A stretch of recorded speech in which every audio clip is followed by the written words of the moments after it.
my channel. In we will discuss plus 2 chemistry first chapter solid state. We will solids. Solids have a definite shape and a definite volume.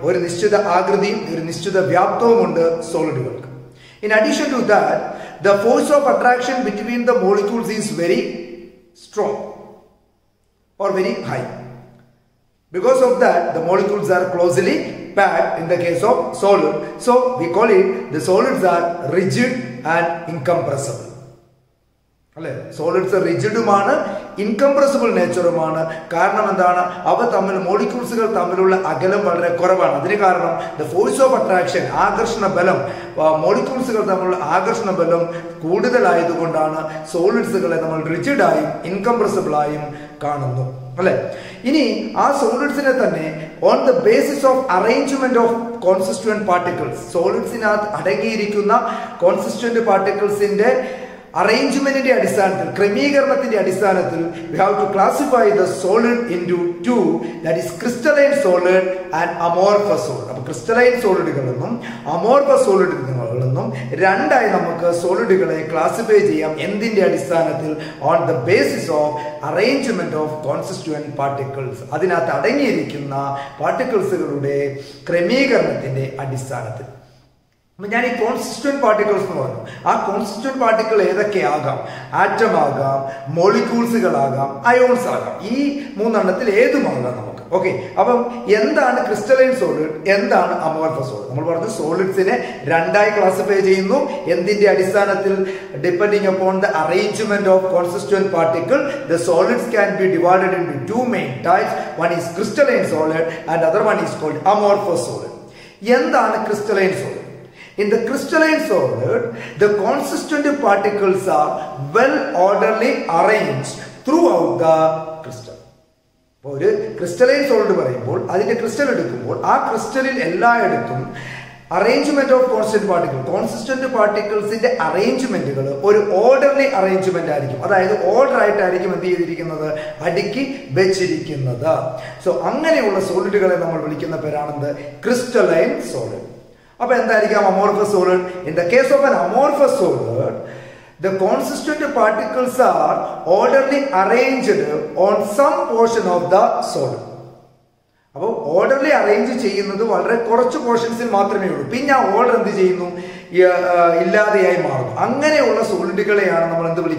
amorphous solid. Crystalline solid well ordered arrangement of consistent particles. Amorphous solid orderly arrangement portion crystal crystal portion orderly arrangement order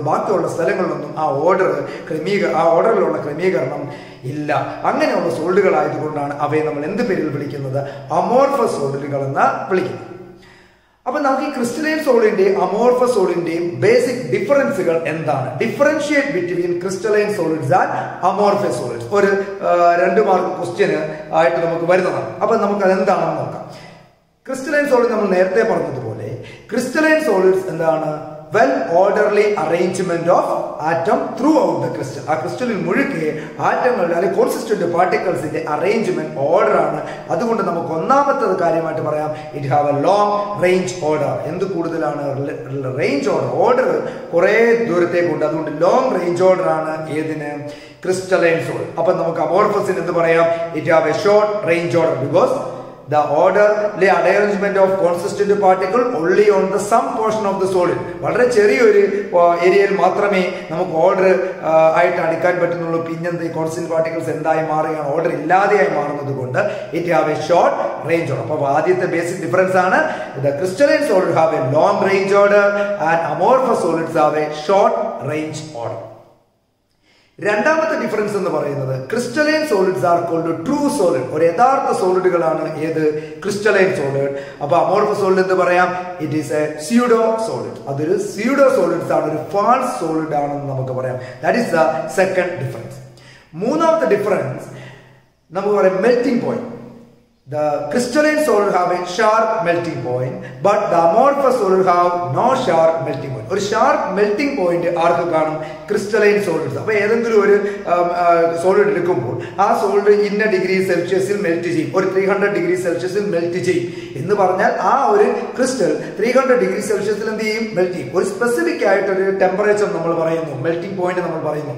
എന്നാൽ ഒരു റേഞ്ചിലാണ് നമ്മൾ എന്തിൽ പറയുന്നത്? Amorphous solid പറയുന്നത്. The melting point is in between 100 and 200 degree Celsius. അപ്പൊ ഇതിനിടയ്ക്ക് എവിടെയോ വെച്ച് എന്ത് ചെയ്യാം? മെൽറ്റ് ചെയ്യാം. അപ്പൊ അങ്ങനെ പറയുന്നതാണ് ഏതിനുള്ളത്? അമോർഫസ്. അതുകൊണ്ട് മൂന്നാമത്തെ ഡിഫറൻസ് നമുക്ക് പറയാം, crystalline solid have a sharp melting point but amorphous solid have no sharp melting point. That's a third difference. Fourth difference, when we cut with a knife, ഒരു സോൾഡ് എടുക്കുക, ക്രിസ്റ്റലൈൻ സോൾഡ് എടുക്കുന്നു, നമ്മൾ ഒരു knife ഉപയോഗിച്ച് cut ചെയ്യുന്നു, we get a regular cleavage. അതായത് surface cut ചെയ്യുന്ന രണ്ട് സർഫസുകളും നല്ല സ്മൂത്ത് ആയിരിക്കും.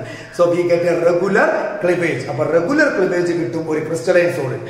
അതേപോലെ തന്നെ ഒരു അമോർഫസ് സോളിനെ എടുത്ത് നമ്മൾ കട്ട് ചെയ്താൽ നമുക്ക് അതിന്റെ സർഫസുകൾ, ആ കട്ട് ചെയ്യുന്ന പ്രതലം എന്തായിരിക്കും? ഒരു ഇറഗുലർ സർഫസ് ആയിരിക്കും. അതുകൊണ്ട് നമുക്ക് പറയാം ഇറഗുലർ ക്ലീവേജ്. അപ്പം നാലാമത്തെ പ്രോപ്പർട്ടിയാണ് റെഗുലർ ക്ലീവേജും അമോർഫസ് സോളിഡ് എന്ത് കാണിക്കും? Irregular cleavage. അഞ്ചാമത്തെ ഡിഫറൻസ് നമുക്ക് പറയാം, crystalline solid are anisotropic in nature and amorphous solids are isotropic in nature. അപ്പൊ എന്താണ് ഈ anisotropic and isotropic? Isotropic means the physical properties.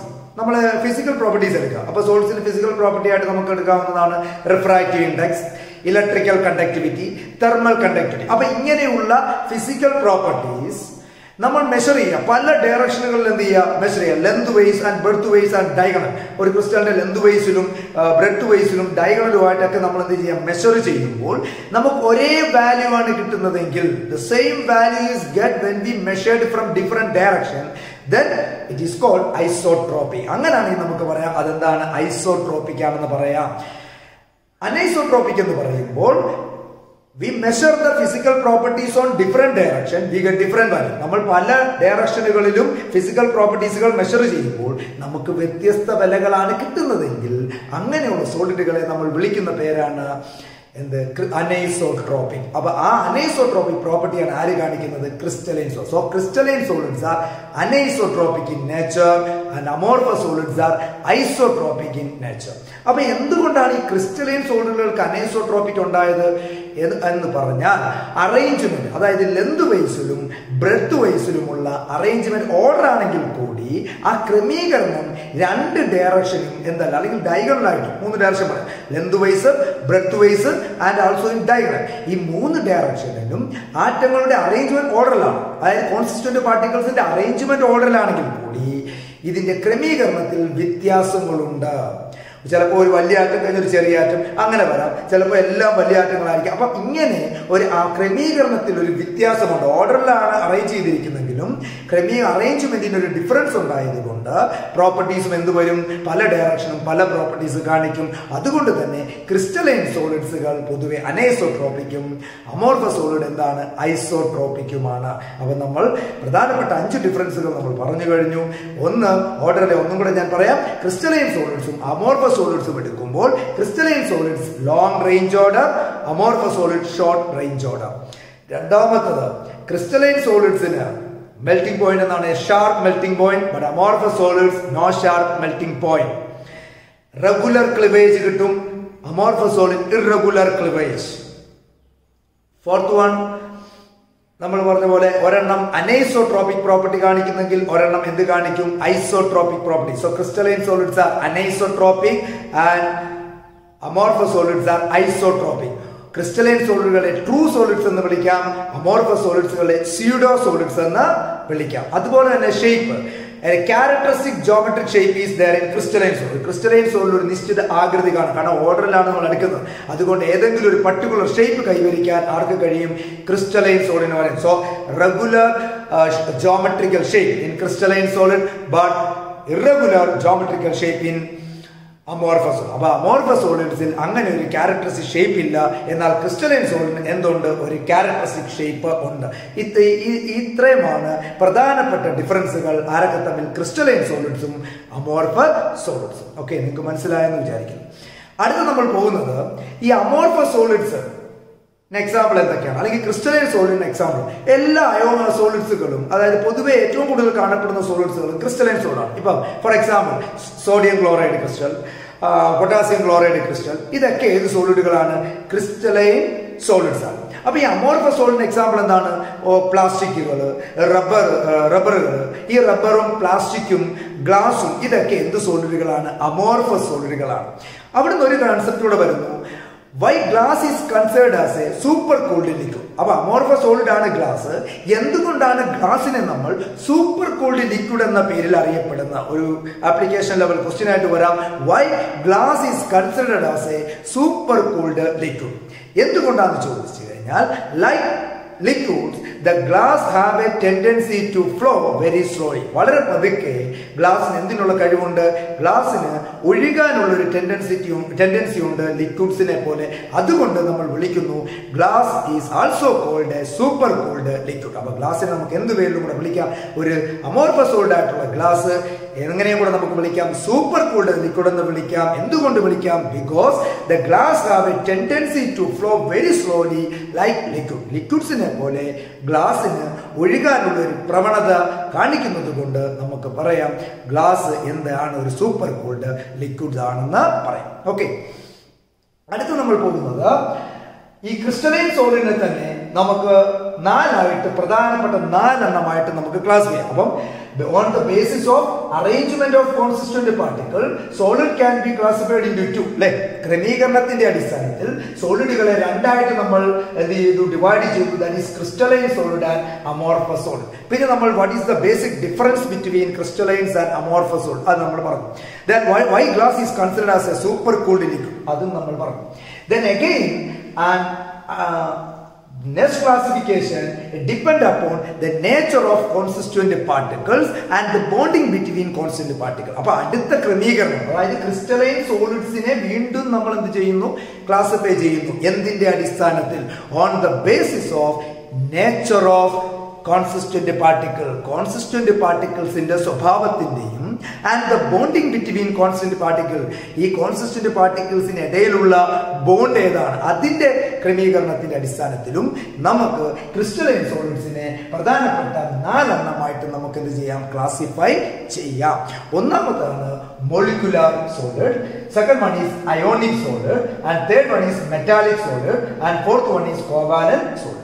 അപ്പൊ എന്താണ് മോളിക്കുലാർ സോളിഡ്? നമ്മൾ പറഞ്ഞു എന്തിന്റെയൊക്കെ അടിസ്ഥാനത്തിലാണ് ക്രമീകരണം? The crystalline solid is again classified into 4 main types. എന്തിന്റെയൊക്കെ അടിസ്ഥാനത്തിൽ? Depending on the nature of consistent particles, അതിൽ പങ്കെടുക്കുന്ന പാർട്ടിക്കിൾസിന്റെ സ്വഭാവത്തിന്റെ അടിസ്ഥാനത്തിലും, and also depend upon the bonding between consistent particle, consistent പാർട്ടിക്കിൾസിന് ഇടയിലുള്ള ബന്ധനം. ആ ബോണ്ടിങ്ങിന്റെയും രീതിയിൽ നമുക്ക് നാലായിട്ട് ക്ലാസിഫൈ ചെയ്യാം. First one is molecular solid, second one is ionic solid, and third one is metallic solid, and fourth one is covalent solid. അപ്പം ആദ്യത്തെ നമുക്ക് നോക്കാം മോളിക്കുലാർ സോളിഡ്. അപ്പൊ എന്താണ് മോളിക്കുലാർ സോളിഡ്? നമുക്ക് പറയാം, ഈസി ആയിട്ട് പറയാം. ആ പേരിൽ തന്നെ ഉണ്ട്, here the consistent particles R molecules. അപ്പൊ ഇവിടുത്തെ കോൺസിസ്റ്റന്റ് പാർട്ടിക്കിൾസ് ആരാണ്? മോളിക്യൂൾസുകളാണ്. അപ്പൊ നമ്മൾ പറഞ്ഞു ഇതിനിടയിൽ ഒരു ബന്ധനമുണ്ടെന്ന് പറഞ്ഞു. So in molecular solid there are 3 types of bond are present between molecules. മോളിക്യൂൾസുകൾ ചേർന്നിട്ടാണ് മോളിക്കുലാർ സോളിഡ് ഉണ്ടാകുന്നതെങ്കിലും അതിനകത്ത് തന്നെ ഒരു ഫർദർ ക്ലാസിഫിക്കേഷൻ നടക്കുന്നു depending upon the bonding between the molecule. മോളിക്യൂൾസിനിടയിലുള്ള ബന്ധനത്തിന്റെ അടിസ്ഥാനത്തിൽ വീണ്ടും മോളിക്കുലാർ സോളിഡ് നമുക്ക് 3 ആയിട്ട് തരംതിരിക്കാം. അതാണ് non polar molecular solid, polar molecular solid, and hydrogen bonded molecular solid. എന്താണ് non polar molecular solid? Non-polar molecular solid, here also the consistent particles are molecules. ഇവിടെയും consistent particles ആര് തന്നെയാണ്? molecules തന്നെയാണ്. But the bonding between the consistent particle is weak van der Waals force or London force. അപ്പോൾ ഇതിനിടയിൽ വരുന്ന ഫോഴ്സുകൾ എന്ന് പറയുന്നത് ആരാണ്? വീക്ക് വാൻ ഡർ വാൾ ഫോഴ്സോ ലണ്ടൻ ഫോഴ്സോ ആണ്. ലണ്ടൻ ഫോഴ്സിനെ പറ്റി, വീക്ക് വാൻ ഡർ വാൾ ഫോഴ്സിനെ പറ്റി +1 നിങ്ങൾ പഠിച്ചിട്ടുണ്ട്, അതുകൊണ്ട് ഞാൻ എക്സ്പ്ലെയിൻ ചെയ്യുന്നില്ല. അപ്പം വീക്ക് വാണ്ടർവാൾ ഫോഴ്സോ ലണ്ടൻ ഫോഴ്സോ ആണ് എവിടെ വരുന്നത്? നോൺ പോളാർ മോളിക്യുലാർ സോളിഡ്സിന്റെ കോൺസിസ്റ്റന്റ് പാർട്ടിക്കിൾ ഇടയിൽ വരുന്ന ബന്ധനം. So it is called a non polar molecular solid. Examples are argon, hydrogen, carbon dioxide are example for a non-polar molecular solid. What are the characteristics of that solid? എന്തൊക്കെയാണ് ആ സോളിഡുകളുടെ characteristics? ഒന്ന്, melting point വളരെ കുറവാണ്, very low melting point. Soft ആണ്. ഈ molecular solid പൊതുവെ soft ആണ്. മെൽറ്റിംഗ് പോയിന്റ് വളരെ എന്താണ്? കുറവാണ്.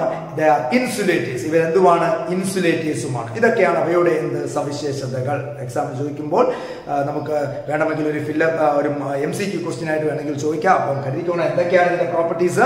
In the case of non polar molecular solid, the consistent particles R molecules. Here the bond between the non-polar molecular solids are weak, van der Waals force or London force. Okay, so that is called the non-polar molecular solid. The characteristics are, the major characteristics എന്തൊക്കെയാണ്? very low melting point, melting point വളരെ കുറവാണ്. അതുപോലെ തന്നെ it acts as an insulator, ഇൻസുലേറ്ററുകളാണ്. അതുപോലെ തന്നെ soft ആണ്. Okay, they are soft. Then next one is polar molecular solid. ഇവിടെയും consistent particles ആരാണ്? The consistent particles are molecule. Consistent particles moleculesകൾ തന്നെയാണ്. എന്നാൽ ഇവരുടെ ഇടയിൽ വരുന്ന ബന്ധനം, the bonding between this consistent particle is due to dipole interaction. കാരണം polar എന്ന് പറയുമ്പോൾ നമുക്കറിയാം ഒരെണ്ണത്തിന് പാർഷ്യൽ പോസിറ്റീവ് ചാർജും കിട്ടും, ഒരു എലമെന്റിന് പാർഷ്യൽ നെഗറ്റീവ് ചാർജും കിട്ടും. രണ്ട് ഓപ്പോസിറ്റ് ചാർജുകൾ ഒരു സ്മോൾ ഡിസ്റ്റൻസിൽ സെപ്പറേറ്റ് ചെയ്താൽ അതിനെ നമ്മൾ പറയുന്നു ഡൈപോൾ. ഇതൊക്കെ നമ്മൾ ഫിസിക്സ് പഠിക്കുന്നതാണ്. അതേപോലെ തന്നെ ഇവിടെ ഒരു ഡൈപോൾ ക്രിയേറ്റ് ചെയ്യപ്പെടുകയും ഡൈപോൾ ഇന്ററാക്ഷൻ ആണ് ഇവിടുത്തെ എന്ത്? ബോണ്ട്. അതുകൊണ്ടാണ് ആ സോളിഡ്സുകളെ നമ്മൾ വിളിക്കുന്നത് പോളാർ മോളിക്യുലാർ സോളിഡ്സ് എന്ന് വിളിക്കുന്നത്. So polar molecular solid means the consistent particles are molecule and the bonding between the molecules are dipole interaction. Okay, for example, hydrochloric acid and sulfur dioxide are polar molecular solids. Hydrochloric acid ഉം sulfur dioxide ഒക്കെ എന്താണ്? polar molecular solids ന് example ആണ്. ഇവിടെ melting point വളരെ കുറവാണ്, soft ആണ്, they are ഇൻസുലേറ്റേഴ്സുമാണ്. മൂന്നാമത്തെയാണ് ഹൈഡ്രജൻ ബോണ്ടഡ് മോളിക്യുലാർ സോളിഡ്. ഇതിൽ നമുക്ക് ആ പേരിൽ തന്നെ ഉണ്ട്. Here the consistent particles are molecule and the bonding between the molecules are due to hydrogen bonding. ഇതിനിടയിലുള്ള ബോണ്ടിങ് ഏതാണ്? ഹൈഡ്രജൻ ബോണ്ടിങ് ആണ്. അപ്പൊ ഹൈഡ്രജൻ ബോണ്ടിങ് ആകുമ്പോൾ കുറച്ചുകൂടി ഒരു സ്ട്രോങ് ആണ്. സോ മെൽറ്റിംഗ് പോയിന്റ് എന്ന് പറയുന്നത് എന്താണ്? ലോ തന്നെയാണ്. എന്നാൽ ഇറ്റ് ഈസ് ഹാർഡ്. ഇതെന്താണ്? ഹാർഡ് ആണ്. ബാക്കി രണ്ട് സോഫ്റ്റ് ആണ്, ഇൻസുലേറ്റേഴ്സുകളാണ്. നോൺ പോളാറിന് മെൽറ്റിംഗ് പോയിന്റ് വളരെ കുറവാണ്, ലോ മെൽറ്റിംഗ് പോയിന്റ് ആണ് പോളാർ മോളിക്യുലാർ സോളിഡ്സിനും.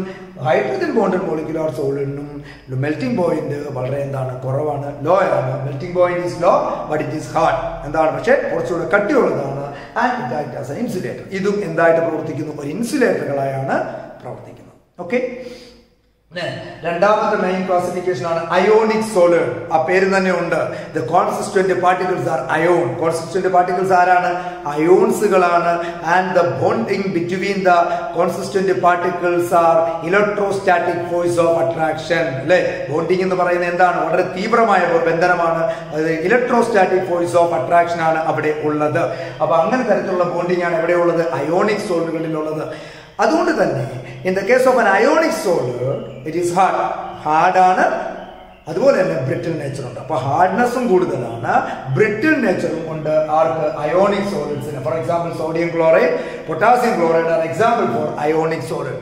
നമുക്കറിയാം മെൽറ്റിംഗ് പോയിന്റ് എന്താണ്? ഹൈ ആണ്, അല്ലെ? In the case of an ionic solid the melting point is high. It act as an insulator in solid state. Solid സ്റ്റേറ്റിലാണ് ഇരിക്കുന്നതെങ്കിൽ അത് ഇൻസുലേറ്റർ ആണ്. കാരണം ആബ്സെൻസ് ഓഫ് ഫ്രീ ഇലക്ട്രോൺ. ആ സമയത്ത് സോഡിയം ക്ലോറൈഡിലോ പൊട്ടാസ്യം ക്ലോറൈഡ് ക്രിസ്റ്റൽസുകൾ അയോണിക് സോളിഡ് ആണ്. അയോണിക് സോളിഡ് ആണ് എന്നെങ്കിൽ കൂടി, അയോൺസിന്റെ സാന്നിധ്യം ഉണ്ടെങ്കിൽ കൂടി, ഫ്രീ അയോൺസുകളുടെ സാന്നിധ്യം ഏത് സ്റ്റേറ്റിൽ ഇല്ല? സോളിഡ് സ്റ്റേറ്റിൽ ഇല്ല. In the molten state or an aqueous state, molten സ്റ്റേറ്റിലോ ജലീയ ലൈനായി ഇരിക്കുന്ന സമയത്തോ they act as a conductor. അന്നേരം മാത്രം അത് കണ്ടക്ടറായിട്ട് എന്ത് ചെയ്യും? പ്രവർത്തിക്കും. ബാക്കിയുള്ള കേസുകളെല്ലാം അത് സോളിഡ് സ്റ്റേറ്റുകളിൽ പൊതുവെ എന്തായിരിക്കും? ഇൻസുലേറ്ററുകളാണ്. ഏത് solid? Ionic solid. Then the third classification is metallic solid. എന്താണ് ഇവിടുത്തെ കോൺസിസ്റ്റന്റ് പാർട്ടിക്കിൾ? അയോണിക് സോളിഡ് നമ്മൾ പറഞ്ഞു, the consistent particles are ion and the force of attraction between the ion is due to electrostatic force of attraction. അതുകൊണ്ട് bond കുറച്ചുകൂടെ strong ആണ്. In the case of metallic solid, the consistent particles are positive ions അല്ലെ, positive ആയിട്ടുള്ള അയോൺസുകളാണ് in a sea of free electrons. അപ്പൊ ഇലക്ട്രോൺസ് ചുറ്റുമുള്ള ഒരു പോസിറ്റീവ് അറ്റ്മോസ്ഫിയറിനെ സറൗണ്ട് ചെയ്ത് എന്ത് കാണപ്പെടും, ഒരുപാട് ഇലക്ട്രോണുകൾ ഉണ്ടെങ്കിൽ അങ്ങനെയുള്ള സോളിഡ്സ് ആണ് ഇത് മെറ്റാലിക് സോളിഡ്സ് എന്ന് പറയുന്നു. ഇത് ബോണ്ടിങ് ഈസ് മെറ്റാലിക് ബോണ്ടിങ്. ഇവിടുത്തെ ബോണ്ടിങ് എന്താണ്, മെറ്റാലിക് ബോണ്ടിങ് ആണ്. അപ്പോൾ ഒരുപാട് പോസിറ്റീവ് അയോൺസിനെ സറൗണ്ട് ചെയ്തുകൊണ്ട് എന്ത് കാണും, സീ ഓഫ് ഫ്രീ ഇലക്ട്രോൺസുകൾ കാണപ്പെടുന്നു. അങ്ങനെയുള്ള സോളിഡുകളെയാണ് നമ്മൾ എന്ത് വിളിക്കുന്നത്, മെറ്റാലിക് സോളിഡുകൾ എന്ന് വിളിക്കുന്നത്. ദേ ആർ ഹാർഡ് ആണ്, അതുപോലെ ഡക്റ്റൈൽ ആണ്, മാലിബിൾ ആണ്. So metallic solids R hard, ductile and malleable. Fairly high melting point അല്ലെ, ഫെയർലി ഹൈ മെൽറ്റിംഗ് പോയിന്റ് ആണ്. കുറച്ചുകൂടെ നല്ല അയോണിക് സോളിനെക്കാട്ടി കുറച്ചുകൂടെ മെൽറ്റിംഗ് പോയിന്റ് കൂടുതലാണ് ഏത് സോളിന്, മെറ്റാലിക് സോളിഡുകൾക്ക്. അതുപോലെ തന്നെ അവ എന്താണ്, ഹാർഡാണ്, മാലിബിൾ ആണ്, ഡക്റ്റൈൽ ആണ്. They R conductors of electricity. അവ എന്ത് ചെയ്യും, ഇലക്ട്രിസിറ്റി ഏത് അവസ്ഥയിലും എന്ത് ചെയ്യാൻ കഴിയും, കണ്ടക്ട് ചെയ്യാൻ കഴിയും. അപ്പൊ എല്ലാ മെറ്റൽസുകളും നമുക്ക് ഏത് സോളിന് എക്സാമ്പിൾ ആയിട്ട് പറയാം, മെറ്റാലിക് സോളിഡുകൾക്ക് എക്സാമ്പിൾ ആയിട്ട് നമുക്ക് പറയാം. അപ്പൊ metallic solid, the consistent particles are positive ions surrounded by a sea of free electrons അല്ലെ, അതിനെ സറൗണ്ട് ചെയ്ത് ഒരുപാട് ഇലക്ട്രോൺസുകൾ കാണപ്പെടും. അങ്ങനെ ഇപ്പൊ തമ്മിലുണ്ടാക്കുന്ന ബോണ്ട് ഏതാണ്, മെറ്റാലിക് ബോണ്ടാണ്. കുറച്ചുകൂടെ സ്ട്രോങ് ആയതുകൊണ്ട് ഫെയർലി ഹൈ മെൽറ്റിംഗ് പോയിന്റ് ആണ് ആർക്കുള്ളത്, മെറ്റാലിക് സോളുകൾക്കുള്ളത്. ദേ ആക്ട് ആസ് എ കണ്ടക്ടറായിട്ട് പ്രവർത്തിക്കും. അതേപോലെ അവ മാലിബിൾ ആണ്, ഡക്റ്റൈലുമാണ്, ഹാർഡുമാണ്. Okay, the last one is covalent solid. എന്തായിരിക്കും ഇവിടുത്തെ consistent particle? Here the consistent particles are atom. ഇവിടെ കോൺസിസ്റ്റന്റ് പാർട്ടിക്കിൾസ് ആരാണ്, ആറ്റം ആണ്. Then the atoms are combined together with the help of covalent bond. ഏത് ബോണ്ടാണ് ഇവിടെ വരുന്നത്, കോവാലന്റ് ബോണ്ടാണ് ഇവിടെ വരുന്നത്. അപ്പൊ ഇവിടുത്തെ കോൺസിസ്റ്റന്റ് പാർട്ടിക്കിൾസ് ആറ്റം ആണ്. They are linked by covalent bond. Covalent bond ഉപയോഗിച്ചാണ് അതിനെ ലിങ്ക് ചെയ്തിരിക്കുന്നത്. അങ്ങനെയുള്ള സോളിഡ്സുകളാണ് ഏത് സോളിഡ്, കോവാലന്റ് സോളിഡ്. പൊതുവെ വളരെ സ്ട്രോങ് ബോണ്ടിങ് ആണ് കോവാലന്റ് ബോണ്ടും ഉള്ളത്. അതുകൊണ്ട് വെരി ഹൈ മെൽറ്റിംഗ് പോയിന്റ് ആണ് ആർക്കുള്ളത്, കോവാലന്റ് സോളിഡുകൾക്ക് ഉള്ളത്. കാർബണിന്റെ അലോട്രോപ്പുകളെല്ലാം ആർക്ക് എക്സാമ്പിൾ ആയിട്ട് നമുക്ക് പറയാം, കോവാലന്റ് സോളിഡ്. ഗ്രാഫൈറ്റ് അതുപോലെയുള്ള എല്ലാം നമുക്ക് എന്തായിട്ട് പറയാം, ഡയമണ്ട് അതുപോലെയുള്ള എല്ലാം അലോട്രോപ്സ് ഓഫ് കാർബൺ നമുക്ക് എന്തായിട്ട് പറയാം, കോവാലന്റ് സോളുകൾക്ക് എക്സാമ്പിൾ ആയിട്ട് പറയാം. പൊതുവിൽ ഇത് കണ്ടക്ടർ ഓഫ് ഇലക്ട്രിസിറ്റി ആണ്. ചില അവസ്ഥകളിൽ ഇത് എന്ത് ചെയ്യുന്നില്ല, ഇലക്ട്രിസിറ്റിയെ കണ്ടക്ട് ചെയ്യുന്നില്ല. സോഫ്റ്റ് ആണ്, കോവാലന്റ് സോളിഡ് സോഫ്റ്റ് ആണ്, കണ്ടക്ടർ ഓഫ് ഇലക്ട്രിസിറ്റി. ചിലപ്പോഴൊക്കെ ഇലക്ട്രിസിറ്റി എന്ത് ചെയ്യാറുണ്ട്, കണ്ടക്ട് ചെയ്യുന്നുണ്ട്. അപ്പൊ കോവാലന്റ് സോളിഡ് ഇത് കോൺസിസ്റ്റന്റ് പാർട്ടിക്കിൾസ് ആരാണ്, ആറ്റംസ് ആണ്. They are linked by covalent bond. Covalent bond ഉപയോഗിച്ചാണ് ഓരോ ആറ്റത്തെ എന്ത് ചെയ്തിരിക്കുന്നത്, ബോണ്ടിങ്ങിൽ ഏർപ്പെടുത്തിയിരിക്കുന്നത്. അതുകൊണ്ട് തന്നെ വെരി ഹൈ മെൽറ്റിംഗ് പോയിന്റ് ആണ് ആർക്കുള്ളത്, കോവാലന്റ് സോളുകൾക്കുള്ളത്. കണ്ടക്ടർ ഓഫ് ഇലക്ട്രിസിറ്റി ആണ്. ചില അവസ്ഥകളിൽ അത് ഇൻസുലേറ്റർ ആയിട്ടും എന്ത് ചെയ്യുന്നുണ്ട്, പ്രവർത്തിക്കുന്നുണ്ട്. ഇത്രയുമാണ് ക്രിസ്റ്റലൈൻ സോളിഡിന്റെ പ്രധാനപ്പെട്ട 4 ക്ലാസിഫിക്കേഷൻ. അപ്പൊ ക്രിസ്റ്റലൈൻ സോളിഡിനെ എന്തിന്റെ അടിസ്ഥാനത്തിലാണ്, on the basis of nature of consistent particles and the bonding between the constituent particle you have to classify into 4 molecular solid, ionic solid, metallic solid and covalent solid. Again you have to classify the molecular solid depending upon the bonding between the molecule, classified into 3 non-polar, polar and hydrogen bonded molecular solids. Okay ആണല്ലോ, ഇത്രയും നിങ്ങൾക്ക് മനസ്സിലായെന്ന് വിചാരിക്കും. അടുത്ത നമ്മൾ പോകുന്ന ഇതിലേക്കാണ് crystal latex. അടുത്ത നമ്മൾ പോകുന്നതാണ് ഇതിലേക്കാണ് ക്രിസ്റ്റൽ ലാറ്റിക്സ്. എന്താണ് ഒരു ക്രിസ്റ്റൽ ലാറ്റിക്സ്? നമ്മൾ പറഞ്ഞല്ലോ ക്രിസ്റ്റലൈൻ സോളിഡിനെ കുറിച്ചാണ് നമ്മൾ ഇനി എല്ലാം പഠിക്കാൻ പോകുന്നത്. അപ്പൊ അവിടെ വരുന്ന ഒരു ടേമാണ്, important term is crystal lattice. ഒന്നുമില്ല, the 3-dimensional arrangement of consistent particles of a crystal in space. അതാ ഞാൻ പറഞ്ഞത്, the 3-dimensional arrangement of consistent particles of a crystal in space. ഒരു സ്പേസിൽ നമ്മൾ 3 ഡയമെൻഷനിലായിട്ട് കോൺസിസ്റ്റന്റ് പാർട്ടിക്കിൾസിനെയൊക്കെ അറേഞ്ച് ചെയ്യുമ്പോൾ ഉണ്ടാകുന്ന ക്രിസ്റ്റലിനെയാണ് നമ്മൾ എന്ത് പറയുന്നത്, ക്രിസ്റ്റൽ ലാറ്റിക്സുകൾ എന്ന് പറയുന്നത്. 3-dimensional arrangement of a consistent particles in a of a crystal in space is called crystal lattice. ആ ക്രിസ്റ്റൽ ലാറ്റിക്സിൽ നിന്ന് നമ്മൾ വരുന്ന ഒരു ഇതാണ് unit cell. So what do you mean by unit cell? ഞാൻ പറഞ്ഞല്ലോ 3 ഡയമെൻഷണൽ ആയിട്ട് നമ്മൾ അറേഞ്ച് ചെയ്യുന്നു. അറേഞ്ച് ചെയ്യുമ്പോൾ ഓർഡർലി അറേഞ്ച്മെന്റ് ആണ്. സ്വാഭാവികമായിട്ട് ഓർഡർലി അറേഞ്ച്മെന്റ് ആണെങ്കിൽ ഒരു പർട്ടിക്കുലർ ഷേപ്പ് അതിന് കൈവരിക്കാൻ കഴിയും. അങ്ങനെ ഒരു ഷേപ്പ് ക്യൂബിക് ഷേപ്പ് ആണെങ്കിൽ അങ്ങനെ ഒരുപാട് ക്യൂബുകൾ കൂട്ടിവെച്ചിരിക്കുന്നതാണ് ഒരു ക്രിസ്റ്റൽ ലാറ്റിക്സ് പറയുന്നത്. ഒരു ഹെക്സഗണൽ ഷേപ്പ് ആണെങ്കിൽ ഒരുപാട് ഹെക്സഗണൽ ഷേപ്പുകൾ കൂട്ടിവെച്ചിരിക്കുന്നതാണ് ഒരു ക്രിസ്റ്റൽ ലാറ്റിക്സ് എന്ന് പറയുന്നത്. അപ്പോൾ ക്രിസ്റ്റൽ ലാറ്റിക്സ് എന്താണെന്ന് പറഞ്ഞു? The 3 dimensional arrangement of A consistent particles of a crystal in space is called crystal lattice. എന്താണ് unit cell? The smallest repeating units in a crystal lattice. ഒരു crystal ലാറ്റിക്സിന്റെ repeat ചെയ്ത് വരുന്ന സ്മോളസ്റ്റ് യൂണിറ്റുകളെ നമ്മൾ വിളിക്കുന്ന പേരാണ് യൂണിറ്റ് സെൽ. യൂണിറ്റ് സെല്ലിന്റെ ഡെഫിനിഷൻ നമുക്ക് ഇങ്ങനെ പറയാം: the smallest repeating units of a crystal lattice is called unit cell. എങ്ങനെ നമുക്ക് ക്യാരക്ടറൈസ് ചെയ്യാം? ഒരു യൂണിറ്റ് സെല്ലിനെ നമുക്ക് എങ്ങനെ ക്യാരക്ടറൈസ് ചെയ്യാം? അപ്പോൾ ഒരു യൂണിറ്റ് സെല്ലായിട്ട് ഞാൻ ഒരു ക്യൂബ് കൺസിഡർ ചെയ്യുന്ന ഒരു യൂണിറ്റ് സെല്ലായിട്ട്. ഓക്കെ, അപ്പൊ ഒരു ക്യൂബോയിഡ്, അപ്പം ഒരു ക്യൂബോയിഡ് ആയിട്ട് അപ്പൊ ഞാൻ നോക്കി 3 ലെന്തുകൾ ഇവിടെ വരുന്നുണ്ട്. ഒന്ന് ലെന്ത് വൈസിലുള്ള ലെന്തിന് ഞാൻ എ എന്നും, ബ്രെഡ് വൈസിലുള്ളതിന് ഞാൻ ബി എന്നും, ഹൈറ്റ് വൈസിലുള്ളതിന് ഞാൻ സി എന്നും ഒരു ക്യൂബോയിഡ് ഞാൻ കൺസിഡർ ചെയ്തു. അപ്പൊ എന്താ പറഞ്ഞിരിക്കുന്നത്? Crystal latex means the 3 dimensional arrangement of consistent particles of a crystal in space is called a crystal lattice, and the smallest repeating units in a crystal lattice is called unit cell. Then how can you characterize a unit cell in ചോദിച്ചാൽ the unit cell is characterized by 3 length, that is edge length ABC. അപ്പം ഒരു unit സെല്ലിനെ characterise ചെയ്യുന്ന ഒന്നെന്താണ്? Edge length ആണ് ABC. Length വൈസും breadth വൈസും height വൈസും നമ്മൾ characterise ചെയ്യുന്നു ABC. എയും ബിയും സിയും ഒക്കെ തുല്യമാണെങ്കിൽ അത് ക്യൂബ് ആകും അല്ലെ? So edge length ABC. രണ്ടാമത്തത് the angle between the edges, രണ്ട് എഡ്ജുകൾ തമ്മിലിടയിലുള്ള angle. So alpha, beta and gamma. So next എന്താണ്? Angle between edges. അപ്പൊ എയും ബിയും തമ്മിലുള്ള ഇടയിലുള്ള ആംഗിൾ നമുക്ക് പറയാം ആൽഫ. അതുപോലെ ബിയും സിയും, ബി എന്ന് പറയുന്ന എഡ്ജും സി എന്ന് പറയുന്ന എഡ്ജും തമ്മിൽ ഇടയിലുള്ള angle that is beta. And സിയും എയും സിയും തമ്മിൽ ഇടയിലുള്ള angle that is gamma. So the unit cell എന്ന് പറഞ്ഞാൽ the smallest repeating units in a crystal lattice is called unit cell. How can you characterize a unit cell? The unit cell can be characterized by 2 important terms. One is edge length ABC and the angle between the edge length alpha, beta, gamma. അങ്ങനെ നമുക്ക് 14 crystal ലാറ്റിക്സുകൾ നമുക്ക് പൊതുവിലുണ്ട്. ആ 14 crystal ലാറ്റിക്സിനും കൂടെ ചേർത്ത് വിളിക്കുന്ന പേരാണ് Brevis latex. അപ്പൊ നമുക്ക് ഇതുപോലെയുള്ള 14 ക്രിസ്റ്റൽ ലാറ്റിക്സുകൾ, കാരണം ഒരു യൂണിറ്റ് സെല്ലിനെ ക്യാരക്ടറൈസ് ചെയ്യുന്ന എഡ്ജ് ലെങ്ത് ഉപയോഗിച്ചുകൊണ്ടും angle between the edge length alpha, beta, gamma ഇത് ഉപയോഗിച്ചുകൊണ്ടുമാണ്. അങ്ങനെ നമുക്ക് 14 ക്രിസ്റ്റൽ ലാറ്റിക്സുകൾ നമ്മുടെ അറിവിലുണ്ട്. ആ 14 ക്രിസ്റ്റൽ ലാറ്റിക്സിനും കൂടെ ചേർത്ത് നമ്മൾ പറയുന്നതാണ് പേരാണ് ബ്രേവിസ് ലാറ്റിക്സ്. അതിൽ തന്നെ നമുക്ക് 7 മോസ്റ്റ് ഇമ്പോർട്ടന്റ് ആയിട്ടുണ്ട്. ആ 7 നമുക്ക് ഏതൊക്കെയാണെന്ന് നോക്കാം. അപ്പൊ അത് ഒന്ന് പഠിക്കുന്നതിൽ കുറച്ച് ബുദ്ധിമുട്ട് വരും. അപ്പൊ ഈ രീതിയിൽ ഒന്ന് പഠിക്കുക. ആദ്യത്തെ 3 ഞാൻ എഴുതുന്നു CTO, രണ്ടാമത്തെ അത് കഴിഞ്ഞുള്ള 2 ഞാൻ MH, അത് കഴിഞ്ഞുള്ള 2 ഞാൻ എന്തുന്നു RT. അപ്പൊ 7 ക്രിസ്റ്റൽ ലാറ്റിക്സ് ഫോമുകളാണ് നമ്മൾ പഠിക്കേണ്ടത്. 14 ഉണ്ടെങ്കിൽ കൂടി ഇമ്പോർട്ടന്റ് ആയിട്ട് പഠിക്കേണ്ടത് 7 അതിനെ നമ്മൾ ഒന്ന് പെട്ടെന്ന് കണ്ടുപിടിക്കുന്നതിന് നമ്മൾ എഴുതിയിരിക്കുന്നു CTO, MH, RT. CTO, MH, RT. C എന്താണ്? C cubic, T tetragonal, O orthogonal. CTO പഠിച്ചു. അപ്പൊ CTO പഠിക്കുമ്പോൾ C എന്താണ്?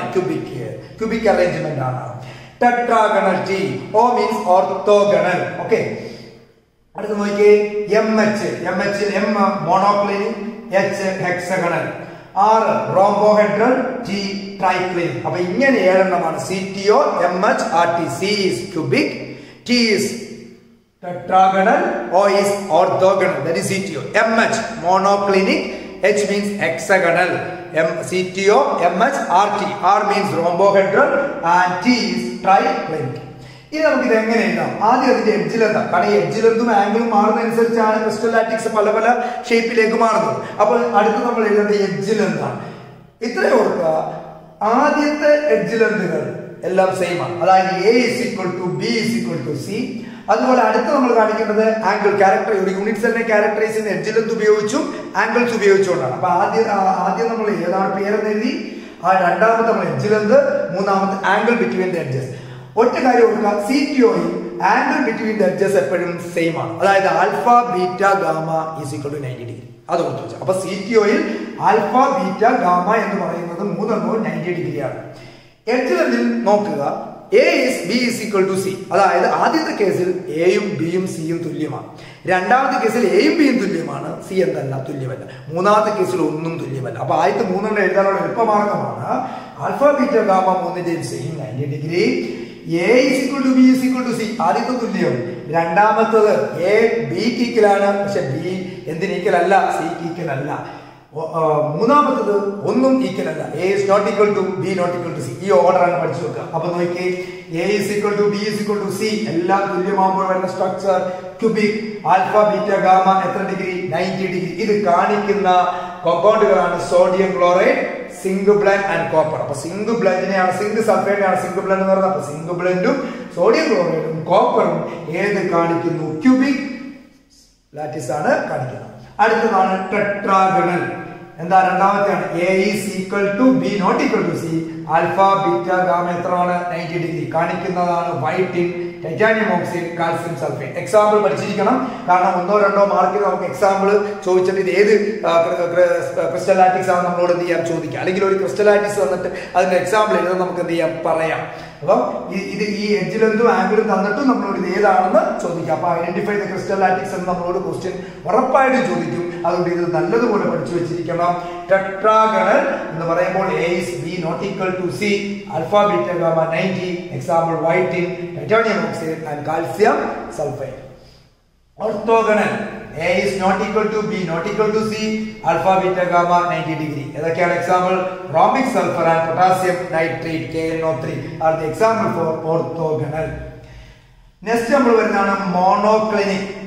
ഇതാണ് മോണോക്ലിനിക്. ഈ മോണോക്ലിനിക് എന്ന് പറയാം. അപ്പൊ CTO നമ്മൾ പഠിച്ചു കഴിഞ്ഞു. എന്തായിരുന്നു? ആൽഫയും ബീറ്റയും ഗാമ എല്ലാവരും 90 ഡിഗ്രിക്ക് ഈക്വലാണ്. ആദ്യത്തെ സൈഡുകളെല്ലാം ഈക്വല്. രണ്ടാമത് വരുമ്പോൾ രണ്ട് സൈഡ് ഈക്വല്. ആദ്യത്തെ രണ്ട് ഈക്വല്, മൂന്നാമത്തെ ഈക്വൽ അല്ല. മൂന്നാമത് വരുമ്പോൾ ഒന്നും ഈക്വൽ അല്ല. നാലാമത് വരുമ്പോൾ നമ്മൾ ഇതിന്റെ ഓപ്പോസിറ്റ് ഒക്കെ ചിന്തിച്ചാൽ മതി. അതായത് ആദ്യം A is equal to B is equal to C വന്നു, പിന്നെ A is equal to B not equal to C വന്നു, A is not equal to B not equal to C വന്നു. ഇനി ഇതിവിടെ വെച്ച് സ്റ്റാർട്ട് ചെയ്യാം. അപ്പൊ ഇവിടെ വരുന്നത് മോണോക്ലിനിക്കിൽ വരുന്നത് A not equal to B not equal to C. ഇവിടെ വ്യത്യാസമുണ്ട്. ആൽഫയും ഗാമയും 90 ഡിഗ്രിയാണ്, beta is not equal to 90 degree. അതിന് എക്സാമ്പിൾ ആണ് മോണോക്ലിനിക് സൾഫർ. അടുത്ത നോക്കിയേ, ഇത് കഴിഞ്ഞ് നമ്മൾ ഇതാ എഴുതേണ്ടത്. A is equal to B not equal to C. Reverse ചിന്തിക്കുക. ആദ്യത്തെ മൂന്നിന്റെ എഡ്ജ് ലെങ്തുകൾ റിവേഴ്സ് ചെയ്യുന്നതാണ് അടുത്തത് വരുന്നത്. ഹെക്സഗണൽ എന്ന് പറയുമ്പോൾ എന്ത് വരും? A is equal to B not equal to C. ആൽഫയും ബീറ്റയും 90 ആണ്, ഗാമ എത്ര ഡിഗ്രിയാണ്? 120 ഡിഗ്രി. അതാണ് ഹെക്സഗണൽ.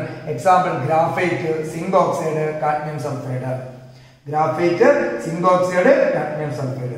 റോംബോഹെഡ്രൽ. MH കഴിഞ്ഞാൽ RT ആണ്, RT റോംബോഹെഡ്രൽ. അപ്പൊ ഇതിന്റെ റിവേഴ്സ് വരുമ്പോൾ ഇത് വന്നു. A is B is equal to C. എല്ലാം തുല്യമാണ്, സൈഡുകളെല്ലാം തുല്യം. എന്നാൽ ആൽഫയും ബീറ്റയും ഗാമ എന്തിന് ഈക്വൽ അല്ല? 90 ഡിഗ്രിക്ക് ഈക്വൽ അല്ല. എയും ബിയും സിയും ഈക്വൽ ആണ്. ആൽഫ ബീറ്റ ഗാമ 90 ആയിരുന്നപ്പോൾ ക്യൂബിക് ആണ്. എനിക്ക് പോരുത്. ഇവിടെ എയും ബിയും സിയും ഈക്വൽ ആണ്. ആൽഫയും ബീറ്റയും gamma is not equal to 90 degree. ആൽഫയും ബീറ്റയും ഗാമയും തുല്യമാണ്, പക്ഷെ അത് എത്ര അല്ല? 90 ഡിഗ്രി അല്ല. അങ്ങനെ കാണിക്കുന്നതാണ് rhombohedral. Example is calcite, calcium carbonate. Cinnabar, HGS, mercury sulphide ആണ് സിന്നബർ. അപ്പൊ ഇത് രണ്ടുമാണ് ആർക്ക് എക്സാമ്പിൾ? റോംബോഹെഡ്രൽ. അടുത്ത നമ്മൾ പറയുന്നത് ട്രൈക്ലിനിക്. ട്രൈക്ലിനിക് എന്ന് പറയുമ്പോൾ ഇതാണ്. ഒന്നും ഈക്വൽ അല്ല. A is not equal to B not equal to C. ഒന്നിനും ഈക്വൽ അല്ല. എഡ്ജ് ലെങ്ത് ഈക്വൽ അല്ല, ആംഗിളും ഈക്വൽ അല്ല. ആൽഫയും is not equal to, beta is not equal to, gamma is not equal to. അപ്പൊ ഓർത്താൽ മതി, ഏറ്റവും ലാസ്റ്റ് വരുന്ന ട്രൈക്ലിനിക്കില് എഡ്ജ് ലെങ്തുകളും ഈക്വൽ അല്ല, ആംഗിളും എന്തല്ല? ഈക്വൽ അല്ല. അങ്ങനെ വരുന്ന സ്ട്രക്ചറാണ് ഇത് ട്രൈക്ലിനിക്. എക്സാമ്പിൾ ആണ് copper sulphate, 5H2O and potassium dichromate. അപ്പൊ ഇത് രണ്ടുമാണ് ആർക്ക് എക്സാമ്പിൾ? ഒരു ട്രൈക്ലിനിക് ക്രിസ്റ്റലാറ്റിക്സിന് എക്സാമ്പിൾ. അപ്പം നമ്മൾ പറഞ്ഞു 14 ക്രിസ്റ്റലാറ്റിക്സുകൾ പോസിബിൾ ആണ്. ആ 14 എണ്ണത്തെ കൂടെ ചേർത്ത് നമ്മൾ പറയുന്നതാണ് ബ്രേവിസ് ലാറ്റിക്സ്. ആ 14 എണ്ണത്തിലെ 7 എണ്ണം നമുക്ക് ഇമ്പോർട്ടന്റ് ആണ്. അത് പഠിക്കാനുള്ള എളുപ്പമാർഗമാണ് CTO, MH, RT. CTO cubic, tetragonal, അല്ലേ? then orthogonal, monoclinic, hexagonal, rhombohedral, triclinic. ആദ്യത്തെ CTO നമ്മൾ നോക്കേണ്ടത് എഡ്ജ് ലെങ്ത് എന്ത് ചെയ്യും? മാറിക്കൊണ്ടിരിക്കും. ആദ്യത്തെ മൂന്നും സെയിം, രണ്ടാമത്തെ ആദ്യത്തെ രണ്ടും ഈക്വല്, മൂന്നാമത്തെ ഈക്വൽ അല്ല, മൂന്നാമത് വരുമ്പോൾ ഒന്നും ഈക്വൽ അല്ല. പക്ഷെ ആംഗിൾ ആൽഫ ബീറ്റ ഗാമ എപ്പോഴും എത്ര ഡിഗ്രി ആയിരിക്കും? മൂന്നിന്റെയും 90 ഡിഗ്രി. പിന്നെ എഡ്ജ് ലെന്തുകളൊന്നും എന്ത് ചെയ്യണം? റിവേഴ്സ് ചെയ്തു വരുന്നതാണ് പിന്നീടുള്ളത് കാണിക്കുന്നത്. അതായത് MH-നും R-നും എഡ്ജ് ലെന്തുകൾ എന്ത് ചെയ്യും? ഇങ്ങനെ റിവേഴ്സ് ചെയ്തു വരും. ആദ്യം പിന്നെ ശ്രദ്ധിക്കേണ്ട കാര്യം, ആദ്യത്തേത് ആൽഫയും ഗാമയും 90 ആണ്, ബീറ്റ 90 അല്ല. രണ്ടാമത് ആൽഫയും ബീറ്റയും 90 ആണ്, ഗാമ 120 ആണ്. റോംബോഹെഡ്രൽ വരുമ്പോൾ എന്താണ്? ആൽഫയും ബീറ്റയും ഗാമയും എന്തിന് ഈക്വൽ അല്ല? 90 ഡിഗ്രിക്ക് ഈക്വൽ അല്ല. ട്രൈക്ലിൻ സെപ്പറേറ്റ് നിൽക്കുന്ന ഒരെണ്ണമാണ്. അവിടെ എഡ്ജ് ലെന്തുകളും ഈക്വൽ അല്ല, ആൽഫയും ബീറ്റയും ഗാമയും ഈക്വലും അല്ല, അത് 90 ഡിഗ്രിക്ക് ഈക്വലും ആയിരിക്കില്ല. അങ്ങനെ ഒരു സ്ട്രക്ചറിനെയാണ് ഇത് ട്രൈക്ലിനിക് എന്ന് പറയുന്നത്. ഒരു മാച്ച് സ്റ്റിക്കിന്റെ ഒരു എക്സാമ്പിൾ വരിക, അതൊക്കെ ചോദിക്കാവുന്നതാണ്. നമ്മുടെ മാച്ച് സ്റ്റിക്ക് ഉണ്ടല്ലോ, ആ മാച്ച് സ്റ്റിക്കിന്റെ കവർ ഏത് ക്രിസ്റ്റൽ ലാറ്റിക്സിന്റെ ഷേപ്പ് ആണെന്ന് ചോദിക്കാം. നമുക്കറിയാമല്ലോ മാച്ച് സ്റ്റിക്കിന്റെ ലെന്തും ബ്രെഡ്ത്തും ഹൈറ്റും ഒക്കെ സെപ്പറേറ്റ് അല്ലേ? എല്ലാം പക്ഷെ 90 ഡിഗ്രിയുമാണ്. ഒരു റെക്ടാംഗിൾ ബോക്സ് ആണ്. അപ്പൊ എല്ലാം 90 ഡിഗ്രിയാണ്. ആംഗിൾ ബിറ്റ്വീൻ ദ എഡ്ജസ് 90 ആണ്. എന്നാൽ എയും ബിയും സിയും എന്തല്ല? ഈക്വൽ അല്ല. അത് നോക്കിയാൽ ഏത് സ്ട്രക്ചറാ? Angle between edges is equal to 90 degree. A is not equal to B, not equal to C. അപ്പൊ ഏത് സ്ട്രക്ചറാണ്? ഓർത്തോഗണൽ. അപ്പൊ മാച്ച് ബോക്സിന്റെ ക്രിസ്റ്റൽ ഷേപ്പ് ഏത് ക്രിസ്റ്റൽ ലാറ്റിക്സുമായിട്ട് സാമ്യമുണ്ടെന്ന് ചോദിച്ചാൽ ഏതാണ്? That is orthogonal structure. അപ്പൊ അവിടെ വരുന്നത് ഏതാണ്? ഓർത്തോഗണൽ സ്ട്രക്ചർ ആണ്. മനസ്സിലായോ? Orthogonal structure. അപ്പൊ ഇത്രയാണ് നമുക്കുള്ളത്. 7 എണ്ണം. ഏതാണ്? Cubic, tetragonal, orthogonal. ഓർത്തോഗണൽ അല്ല, ഓർത്തോറോമിക് ആണ് കേട്ടോ. ഒരു വ്യത്യാസമുണ്ട്. ഓർത്തോഗണൽ അല്ല, ഓർത്തോറോമിക് ആണ്. Tetragonal, orthorhombic, monoclinic, hexagonal, rhombohedral and triclinic. അപ്പൊ മൂന്നാമത്തെ ഒരെണ്ണം കൂടെ ശ്രദ്ധിച്ചോണം. ക്യൂബിക് കഴിഞ്ഞാൽ ടെട്രാഗണൽ, ഓർത്തോഗണൽ എന്നല്ല, ഓർത്തോറോമിക് എന്നാണ്. സോ ഓർത്തോറോമിക് സ്ട്രക്ചർ ആണ് ഏതിന് സിമിലർ? നമ്മുടെ മാച്ച് ബോക്സിന് സിമിലർ. ഇതാണ് പ്രധാനപ്പെട്ട 7 ക്രിസ്റ്റൽ ലാറ്റിക്സ്. അത് ഐഡന്റിഫൈ ചെയ്യാൻ അല്ലെങ്കിൽ പെട്ടെന്ന് പഠിക്കാനുള്ള മാർഗമാണ് ഞാൻ പറഞ്ഞത്. ഓർത്തു വെച്ചിരിക്കുക. CTO, MH, RT. അപ്പൊ ഇത്രയും വരുമ്പോൾ നമ്മൾ ആദ്യത്തെ കുറെ കേസുകൾ വന്നു. അപ്പൊ നമ്മൾ ഇന്ന് നോക്കിയത് എന്താണ് സോളിഡ്സ് എന്നും എന്തുകൊണ്ടാണ് സോളിഡിനെ റിജിഡും ഇൻകംപ്രസും എന്ന് വിളിക്കാൻ കാരണം. സോളിഡ്സിനെ രണ്ടായിട്ട് നമ്മൾ ക്ലാസിഫൈ ചെയ്യുന്നു, ക്രിസ്റ്റലൈൻ എന്നും അമോർഫസ് സോളിഡ് എന്നും. ആ ക്രിസ്റ്റലൈനെ പിന്നെ നമ്മൾ 4ആയിട്ട് പ്രധാനപ്പെട്ട ഡിവൈഡ് ചെയ്യുന്നു. Molecular solid, ionic solid, metallic solid, covalent solid. ആ മോളിക്കുലാർ സോളിഡിനെ നമ്മൾ വീണ്ടും ഒരു 3ആയിട്ട് ഡിവൈഡ് ചെയ്യുന്നു. പോളാർ മോളിക്കുലാർ സോളിഡ് എന്നും നോൺ പോളാർ മോളിക്കുലാർ സോളിഡ് എന്നും ഹൈഡ്രജൻ ബോണ്ടഡ് മോളിക്കുലാർ സോളിഡ് എന്നും. പിന്നെ നമ്മൾ പറഞ്ഞു എന്താണ് ക്രിസ്റ്റൽ ലാറ്റിക്സ് എന്ന് അല്ലെ. പിന്നെ നമ്മൾ പറഞ്ഞു യൂണിറ്റ് സെല്ലുകൾ എന്ന് പറഞ്ഞാൽ എന്താണ്. ആ യൂണിറ്റ് സെല്ലുകൾ ഉപയോഗിച്ചുകൊണ്ട് പലതരത്തിലുള്ള ക്രിസ്റ്റൽ ലാറ്റിക്സുകൾ ഫോം ചെയ്യാം. അങ്ങനെ 14 എണ്ണം ഫോം ചെയ്യുമെന്നും അതിനെ ബ്രേവിസ് ലാറ്റിക്സ് എന്നും വിളിക്കാമെന്നും. അത് കഴിഞ്ഞതിന് ശേഷം അതിൽ പ്രധാനപ്പെട്ട 7 എണ്ണത്തിൽ നിന്ന് നമുക്ക് കുറച്ച് ക്വസ്റ്റ്യനുകൾ വരാൻ സാധ്യതയുണ്ട്. അതാണ് നമ്മൾ ഇവിടെ പറഞ്ഞ ടേബിൾ. അപ്പൊ ഞാൻ പറയുമ്പോൾ ഒന്നുകൂടെ, ക്യൂബിക് കഴിഞ്ഞ് ടെട്രാഗണൽ, അത് കഴിഞ്ഞ് ഓർത്തോ ഗണൽ എന്നാണ് ഞാൻ പറഞ്ഞത്. ഓർത്തോ ഗണൽ അല്ല, ഓർത്തോ റോംബിക് എന്നാണ്. 4ാമത് മോണോക്ലിനിക്, 5 ഹെക്സഗണൽ, 6 റോംബോഹെഡ്രൽ, 7 ട്രൈക്ലിനിക്. ഇതിൽ ട്രൈക്ലിനിക് മാത്രം വ്യത്യസ്തമായിട്ട് നിൽക്കുന്നു. ഇനി ഈ എക്സാമ്പിൾ നിങ്ങളൊന്ന് കാണാൻ പഠിച്ചു വെച്ചിരിക്കുകയും വേണം. കാരണം A+ ഒക്കെ പ്രതീക്ഷിക്കുന്നവര് സ്വാഭാവികമായിട്ടും എന്ത് പഠിച്ചിരിക്കണം? ഈ എക്സാമ്പിളുകൾ ഒന്ന് ബൈഹേർട്ട് ചെയ്യാൻ ശ്രമിക്കണം. കാരണം നമുക്ക് അവിടെ നിന്ന് എന്തായാലും ഷുവറായിട്ടൊരു 1-2 മാർക്കിനുള്ള ക്വസ്റ്റ്യൻസുകൾ ഈ ഒരു ഭാഗത്തു നിന്ന് മാത്രം നമുക്ക് എന്ത് ചെയ്യും കിട്ടും. Okay, yes. അപ്പോൾ ബാക്കിയുള്ള ക്ലാസ്സുകൾ അല്ലെങ്കിൽ ബാക്കിയുള്ള ഇതിന്റെ ബാലൻസ് ഉള്ളത് നമ്മൾ അടുത്ത സെഷനിൽ എന്ത് ചെയ്യുന്നു?